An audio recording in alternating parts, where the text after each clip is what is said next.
ওইটার কারণটা কিছু কিছু মানুষ আছে বুঝছেন, আলাদিন মিষ্টি যেমন ভাই নামের উপর চলে। হ্যাঁ, এটা যদি আপনার যত খারাপ জিনিস দিয়ে বানাক বুঝছেন, আলাদিনের মিষ্টি কত 600 টাকা কেজি বা 500 টাকা কেজি। আর আপনি নাম ছাড়া একটা দোকানে ভালো মিষ্টি আপনি বানান বুঝছেন, বাজার যাতায়াত করেন, আপনার কিন্তু 200 টাকা 180 টাকার উপরে বেশি কেউ দিবে না।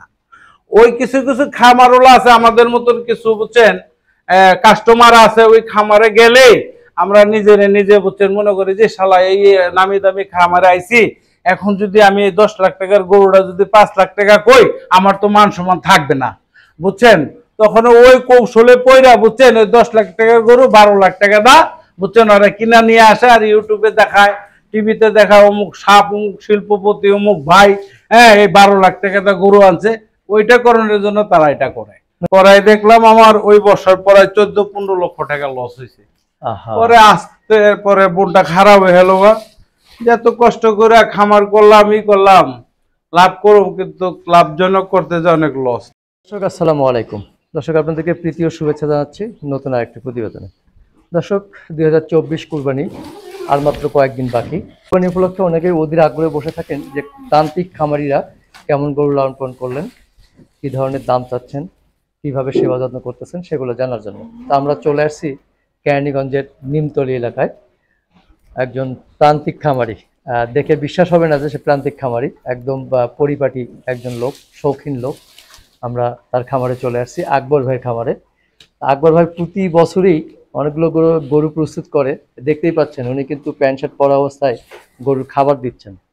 আজকে এই অবস্থায় তার গরু খুব কম। এবার গরু কম কেন এবং এই কয়টি গরু নিয়ে কুরবানিতে কেমন চিন্তা ভাবনা করতেছেন আমরা জানবো তার কাছ থেকে। ভাই আসসালামু আলাইকুম। ওয়ালাইকুম সালাম। কেমন আছেন? এই তো ভাই আল্লাহ রাখছে আপনাদের দোয়ায় খুব ভালো আছি। ভালো আছেন? জি ভাইয়া। কিন্তু আপনার মানে কথায় মনে হয় না যে ভালো আছেন।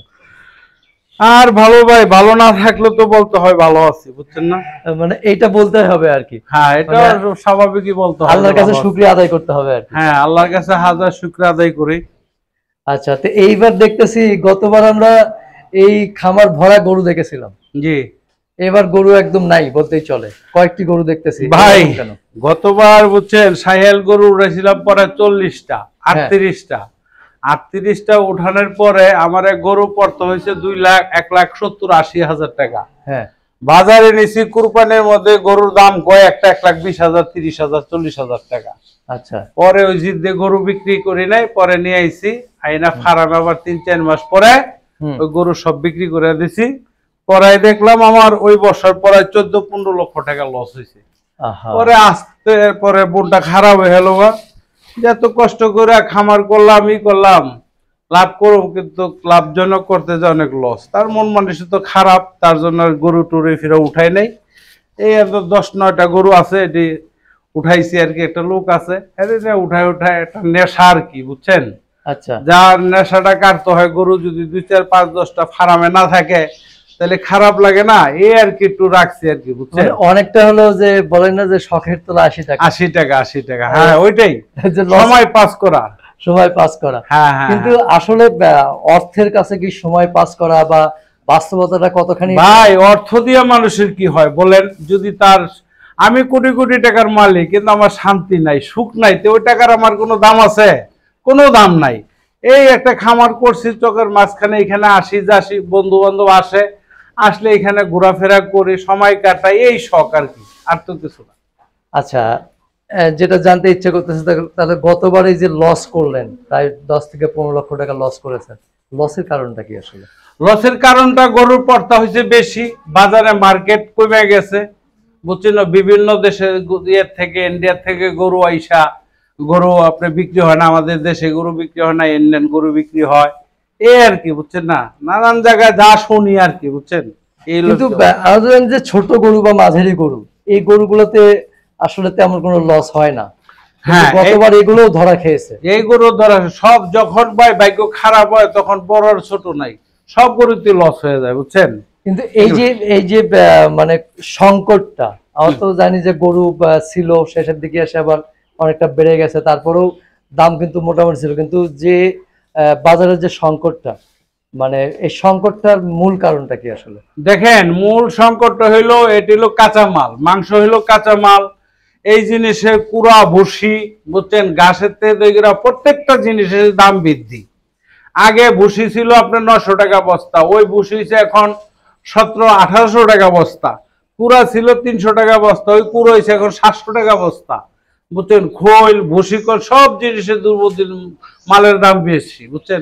এই খামারিরা পর্তা করতে পারে না।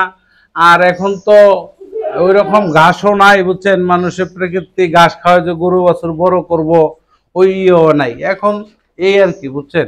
কিন্তু এটার জন্য আসলে দায়ী কারা?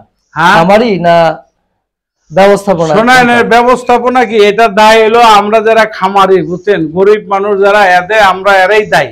আমরা কারে দায়ী করুম? কারে দায়ী করতে যে আবার কোন বিপদে পড়ুম? আজকে মনে করেন আপনার ব্যাপারে একটা মন্তব্য করুন, কালকে বুঝছেন আমি বাস সাইজ হয়ে যাবো, বুঝছেন, দেড় সারা হয়ে থাকতে সাইজ কেউই দেয় না। দায় আমরা কেন ফার্ম করি? আমরা কেন শখ করতে যাই? আমরা কেন কোটি কোটি টাকা খরচ করে ফার্ম করি? দায় আমরাই, বুঝছেন, দায় আর কেউ ঠিক না। আছে, আপনি বললেন যে আমরা যারা শখ করতে যাই, হ্যাঁ, শখ যারা করি সেটা আলাদা জিনিস, কিন্তু পেটের দায়ে যারা করতেছে তারাও কিন্তু আজ তো ভুক্তভোগী। শোনেন ভাই, শখ তো আছেই, শখের পাশাপাশি মানুষের একটা এতগুলা টাকা আমি এখানে ইনভেস্ট করছি, হ্যাঁ, আমার প্লাস শখ। আমি দুইটা তিনটা লোক রাখছি, পরে 18-19 হাজার টাকা করে বেতন দেয়, অন্তত ওদের বেতনের টাকাটা তো আমার কভার করতে হবে, তাও তো হয় না। মানে শখ কি, মানে শখ আর কত করুম, বুঝছেন না, শখের কাম শেষ। সেটা আসলে, কিন্তু এই অবস্থা চলতে থাকলে ভবিষ্যতে কি আমাদের দেশে মাংসের চাহিদা বা দুধের চাহিদা মেটানো সম্ভব হবে? না, কারণ এখন তো মনে করেন প্রায় 800 টাকা কেজি মাংস হয়ে গেছে, বুঝছেন না, কিন্তু গরুর দাম কই? হ্যাঁ, গরুর দাম কিন্তু বাড়ে নাই, কিন্তু এইটা বাজারজাত যারা করে ওরা কিন্তু ওদের ফায়দা ঠিকই উঠায় নিতেছে, বুঝছেন, ওরা বাজার ঠিকই নিতেছে, কিন্তু খামারিরা অরিজিনাল কৃষকে এই দায় মূল্য বৃদ্ধির জিনিসটা, বুঝছেন, দামটা পাচ্ছে না। কিন্তু এর মধ্যে আরেকটা জিনিস দেখতেছি আমরা, সোশ্যাল মিডিয়া বা ইউটিউবের আরো কিছু আমাদের মানে ভাইয়েরা আছে, তো তারা বিভিন্ন ফলাও ভাবে প্রচার করতেছে 480 টাকা কেজি, 570 টাকা কেজি দরে বড় বড় খামার থেকে মাংস এই দামে লাইভ ওয়েটে বিক্রি করতেছে।